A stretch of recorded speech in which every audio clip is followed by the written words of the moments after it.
안녕하십니까, 의원님. 네, 안녕하세요. 의정활동 시작하면서 경제민주화에 대해서 관심을 많이 갖고 의정활동을 했습니다. 관심 분야가 금융, 노동, 또 경제 분야이다 보니까 우리 사회가 지금 처한 상황에서 우리 경제가 지속 가능하려면 경제민주화를 실현하지 않고는 불가능하다는 어떤 절박감 속에서 경제민주화에 대해서 관심을 많이 가졌는데요. 그 중에서 가장 그 경제민주화의 첫 발자국이라고 할 수 있는 것은 결국 가불관계의 그 불공정함을 바로잡는 것부터 시작이 돼야 된다. 그렇게 생각을 하고 을지로위원회 활동에 합류하게 됐습니다. 저희가 이제 취재 영상을 보면 좀 지식이 해박하셔서 그런가. 뭐 해박하기까지는 좀 날카로우신 분 같아요. 해박한 건 아니고 다만 현장에서 오랫동안 그 근무 경험이 있고요.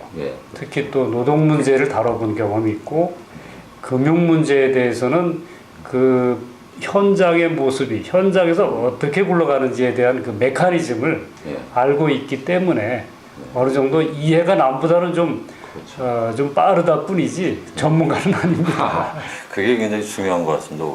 미니스탑 하면 이제 편의점으로 아주 그 깨끗하게 정리된 상점에서 고객들이 물건을 사고 하는 그런 장소로 그냥 봐왔습니다. 저 역시도 그렇게 큰 문제의식을 갖지 않고 평이한 시각으로 이렇게 보았는데 요번에 미니스탑 문제를 접해보니까 정말 그 현대적으로 잘 꾸며진 상점 안에서 벌어지는 그 야만적인 가불관계 이거를 보고서 참 우리 사회가 이 정도까지 됐구나 걱정하지 않을 수 없었습니다. 그 대표적인 것은 다른 것보다도 계약서를 비밀로 한다는 겁니다.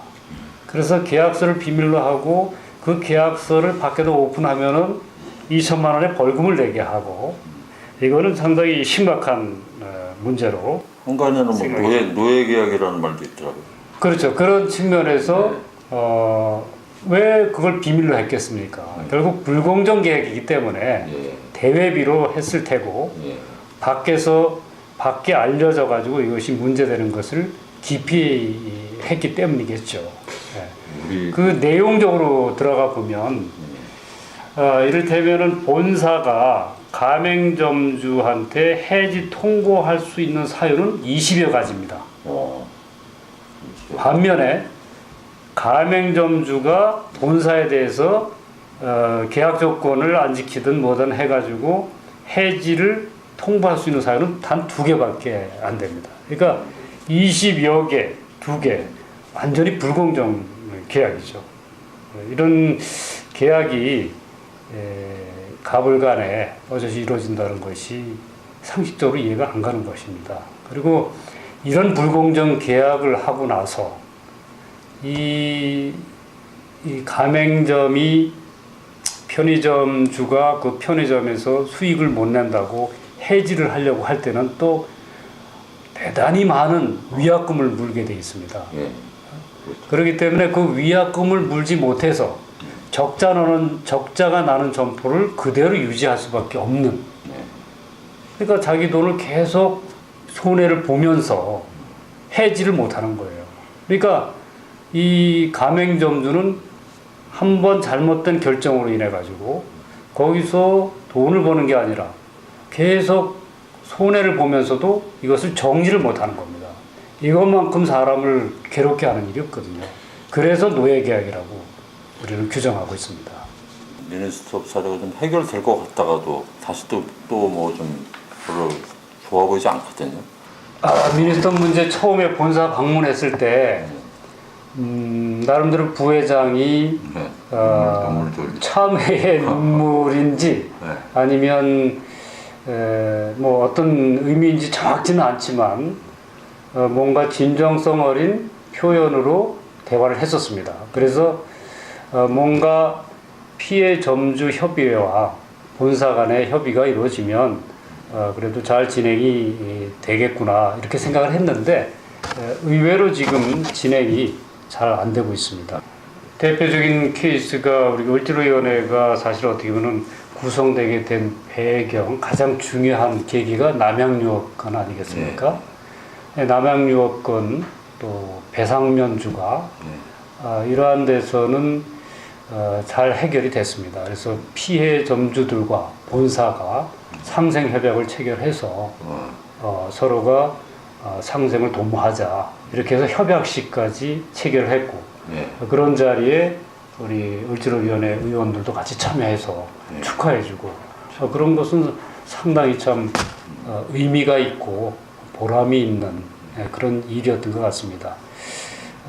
반면에 이 과정에서 의뢰 피해 사례를 여러 번 발표를 공개적으로 했지 않습니까?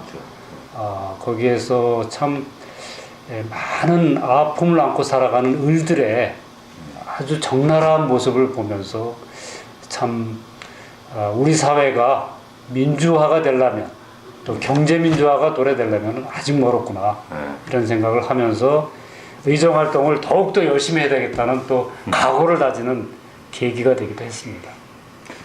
경제민주화가 제 의정활동하는데 제1의 목표라고 저는 다짐을 하고 있거든요.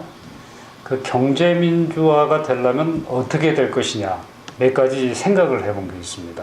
우리 국민들의 삶의 철학 문제, 가치관의 문제, 우리 사회가 앞으로 어떤 방향으로 갈 것인지에 대한 어떤 그 비전의 문제 이런 것들이 과거에 가졌던 거에서 많이 바뀌어야 되겠죠.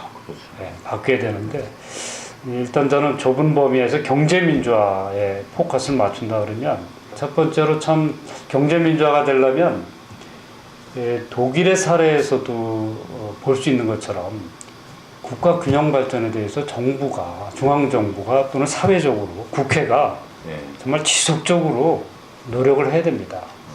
이 국가 균형 발전이라는 이 과제를 넘지 않고 경제민주화라는 사실 상당히 이 지엽적일 수가 있거든요. 수도권으로 모든 게 몰려 있는데 모든 자원과 기업 또는 교육 환경, 문화 모든 게 수도권으로 집중이 돼 있는데 이 지방의 문제를 어떻게 해결합니까?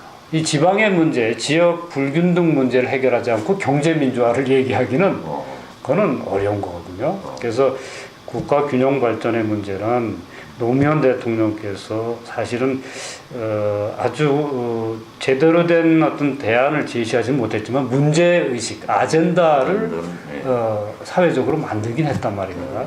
그걸 우리는 계속 끌고 가야 된다. 국가 균형 발전의 문제는. 경제민주화의 아주 중요한 부분이고요. 또 하나는 교육혁신, 교육개혁 이런 얘기를 많이 하는데 교육 기회균등을 어떻게 확보해 나갈 것이냐 대단히 중요한 겁니다. 지금은 개천에서 용이 날 수가 없는 구조라고 그러잖아요. 바로 교육 시스템이 그렇게 돼버린 거예요. 그렇죠.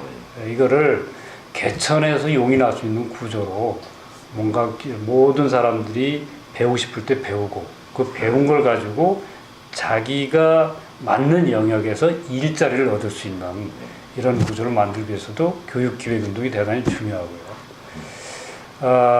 그 다음에 이 대기업과 중소기업의 상생 발전을 위한 여러 가지 시스템 구축, 그 경제 민주화를 위해서 대단히 중요합니다. 거기에 이제 뭐 공정거래를 강화한다든가, 또 중소기업에 대해서 금융 지원을 원활하게 할 수 있는 시스템을 구축한다든가 이런 것들이 되겠죠. 그리고 대기업에 대해서는 여러 가지 뭐 재벌 개혁에서 거론됐던 소유 지배구조 문제를 포함해서 대기업이 더 이상 모든 자원을 독점하고 또 돈을 계속 대기업 중심으로 몰리게 하는 구조를 어떤 식으로든 견제하지 않으면 우리 경제는 지속 가능하지 않다. 그 문제가 이제 중요한 문제고요. 또 한 가지를 든다면 이 대기업도 그렇고 이제 모든 기업의 의사 결정을 보면 특히 재벌 같은 경우에 주식을 그렇게 많이 갖고 있지 않으면서도 모든 의사 결정을 독점적으로 하고 있습니다. 네, 지배구조. 예, 지배구조의 문제입니다. 그래서 그걸 견제할 수 있는 그룹은 밖에 존재하지 않고 오직 내부 직원들에 의해서만 가능할 겁니다. 그래서 독일에서도 노사 공동 결정법이 오랫동안 작동이 되어 왔는데 노사 공동 결정의 취지에 뭔가 제도적인 장치가 이제 한국에서도 좀 작동이 돼야 되겠다 생각합니다. 왜냐하면 이거는 기업의 장기적인 발전을 위해서도 그렇고 올바른 발전을 위해서도 그렇고 기업 내에서 의사결정이 좀 민주화될 필요가 있거든요. 그러네요. 생산의 3요소가 대단히 중요한 겁니다. 이제 자본, 네. 인력, 기술인데 네. 사실 자기네 자본 조금 되고 네. 나머지 인력, 기술 쪽은 전혀 발언권이 없는 그렇죠. 그런 구조라는 얘기죠. 소유 구조는 어쩔 수 없이 뭐 인정한다 하더라도 지배 구조 부분에서는 우리 사회, 기업도 어차피 사회 한 부분인데 사회 한 부분에서의 역할이라 그러면은 사회적 책임도 많이 얘기가 되고 있는데 그렇게 하기 위해서도 내부 노동자들의 경영 결정의 공동 참여 이 부분은 어떤 방식으로든 우리 사회의 수준에 맞는 어떤 그런 차원에서 앞으로 개선을 해야 된다고 보고요. 마지막으로 하나 강조하고 싶은 거는 협동조합 영역의 발전입니다. 이건 독일도 마찬가지인데 협동조합 영역이라는 것은 소유 구조도 좀 분산이 돼 있지만 소유 구조에 상관없이 1인 1표의 의사결정을 하는 그런 그렇죠. 그 결사체이면서 사업체이지 않습니까? 예. 그런 그 사업체 분야가 그런 이 경제 분야가 우리 경제에서 상당한 영역을 점유할 때 경제 민주화는 더 한 발 더 나아갈 수 있다고 생각을 합니다. 좀 하여간 뭐 어려운 길이지만 그런 길로 나가야 되겠네요. 그렇죠. 이 국정원 문제는 저는 아주 단순하게 이렇게 말씀드리고 싶습니다. 여러 가지 내부로 들어가면 복잡한 문제들이 안에 있고 그것을 이제 밝혀내고 있는 과정인데요. 국가기관인 국정원이 대선에 선거에 개입을 불법적으로 한 것, 그것도 정권이 교체되는 대선에 국가기관의 수장이 조직적으로 그 선거에 개입을 했다는 겁니다. 그리고 그 선거에 개입한 것을 수사하는 경찰이 그것을 덮기 위해서 국민들에게 거짓으로 수사 결과를 발표한 것. 그러니까 국정원과 경찰, 이 국가기관들 아닙니까? 그렇죠. 그리고 그것이 한 당파를 위해서 국민 세금을 받아가지고 월급 받는, 세금으로 월급 받고 그 세금으로 활동비를 쓰고 있는 이 사람들이 그 국가기관이 이 한 당의 선거 승리를 위해서 열심히 뛰었다고 그러면 이거는 세계 어느 나라에서도 이걸 민주주의라고 보지 않습니다. 그래서 국기문란이라고 하는 것이고 헌정 질서를 파괴했다고 보는 것이고 그래서 간단히 말씀드리면 아무튼 국가기관이 선거에 불법적으로 개입한 이 국기문란을 우리가 정리하고 그 책임자를 처벌하고 다시 재발하지 않도록 하지 않고는 우리는 민주사회라고 얘기할 수 없습니다. 그건 그러니까 우리 그 많은 시민들이 촛불 들고 나오는 거 아니겠습니까? 그리고 종교단체에서도 이 문제를 분명히 짚고 넘어가자고 지금 시국선언을 하는 것이고요. 그러니까 빨리 이거는 박근혜 대통령이 책임을 통감하고 잘못을 인정할 거 인정하고 그리고 재발되지 않도록 하는 것. 이것이 중요한 일입니다. 박근혜 대통령이 그렇게 하실지는 모르겠는데. 그렇게 안 하면요. 예. 국민의힘에 의해서 더 불행한 그러니까. 그러한 일이 발생할지 모릅니다. 이게 이제 이미 발생한 국기문란 사건이 그렇죠. 과거의 문제라면 이것은 이제 이걸 실제로 걱정하는 건 미래의 문제. 그렇죠. 지금 국민들은 미래의 문제를 걱정하고 있습니다. 과거의 문제를 들춰서 그걸 어떻게 하자 이것보다도 지금 국민들이 원하는 것은 이런 식으로 만일에 앞으로 되풀이 된다 그러면 아니 서민들이 원하는 대통령을 뽑으려고 그럴 때 기존에 이런 그 국가기관을 장악한 그런 당이 계속해서 정권을 유지하려고 획책을 한다 그러면 그거는 국민의 뜻이 선거에 반영이 안 된다는 걸 의미하는 거예요. 이건 대단히 중요한 민주주의 원칙 파괴죠. 막걸리 선거보다 더하네요. 더 심한 거죠. 예. 그래서 이 문제를 덮고서는 민주주의라고 얘기할 수 없습니다. 우리 사회가 민주화돼 나가는 과정에서 발언권이 좀 시민들의 발언권이 나아지고 했는데 안타깝게도 IMF 이후에 신자유주의 물결 속에서 제도적인 민주화와 자유권은 확대가 됐는데 실질적으로 돈의 노예가 됨으로써 또 돈이 주인이 되게 함으로써 사실상 자유를 박탈당했습니다.